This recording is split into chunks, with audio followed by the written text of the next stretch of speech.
किताब मुकद्दस में से इस्तिस्ना के 30वें बाब की तिलावत। और जब ये सब बातें यानी बरकत और लानत जिनको मैंने आज तेरे आगे रखा है तुझ पर आए और तू उन कौमों के बीच जिनमें खुदावंद तेरे खुदा ने तुझको हंका कर पहुंचा दिया हो उनको याद करे, और तू और तेरी औलाद दोनों खुदावंद अपने खुदा की तरफ फिरें और उसके बाद इन सब अहकाम के मुताबिक जो मैं आज तुझको देता हूँ अपने सारे दिल और अपनी सारी जान से माने, तो खुदावंद तेरा खुदा तेरी असीरी को पलट कर तुझ पर रहम करेगा और फिर कर तुझको सब कौमों में से जिनमें खुदावंद तेरे खुदा ने तुझको परागंदा किया हो जमा करेगा। अगर तेरे अवारागर्द दुनिया के इंतहाई हिस्सों में भी हो तो वहां से भी खुदावंद तेरा खुदा तुझको जमा करके ले आएगा, और खुदावंद तेरा खुदा उसी मुल्क में तुझको लाएगा जिस पर तेरे बाप दादा ने कब्जा किया था, और तू उसको अपने कब्जे में लाएगा। फिर वो तुझसे भलाई करेगा और तेरे बाप दादा से ज्यादा तुझको बढ़ाएगा,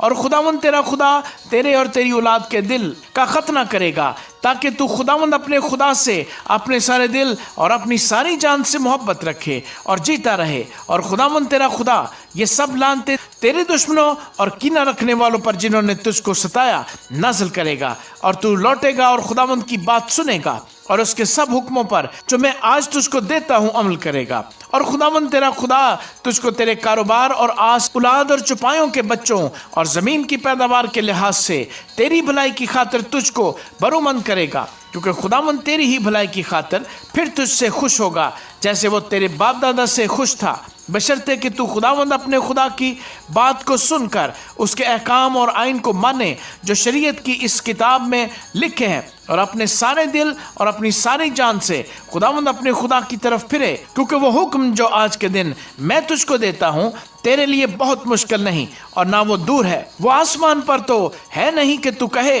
कि आसमान पर कौन हमारी खातिर चढ़े और उसको हमारे पास लाकर सुनाए ताकि हम उस पर अमल करें, और ना वो समंदर पार है कि तू कहे कि समंदर पार कौन हमारी खातिर जाए और उसको हमारे पास लाकर सुनाए ताकि हम उस पर अमल करें, बल्कि वो कलाम तेरे बहुत नज़दीक है, वो तेरे मुंह में और तेरे दिल में है ताकि तू उस पर अमल करे। देख मैंने आज के दिन जिंदगी और भलाई को और मौत और बुराई को तेरे आगे रखा है, क्योंकि मैं आज इस दिन तुझको हुक्म करता हूँ कि तू खुदावंद अपने खुदा से मोहब्बत रखे और उसकी राहों पर चले और उसके फरमान और आइन और अहकाम को माने ताकि तू जीता रहे और बढ़े, और खुदावंद तेरा खुदा उस मुल्क में तुझको बरकत बख्शे जिस पर कब्जा करने को तू वहां जा रहा है। पर अगर तेरा दिल बरगश्ता हो जाए और तू न सुने बल्कि गुमराह होकर और माबूदों की प्रस्तिश और इबादत करने लगे, तो आज के दिन मैं तुमको जता देता हूँ कि तुम जरूर फना हो जाओगे, और उस मुल्क में जिस पर कब्जा करने को तू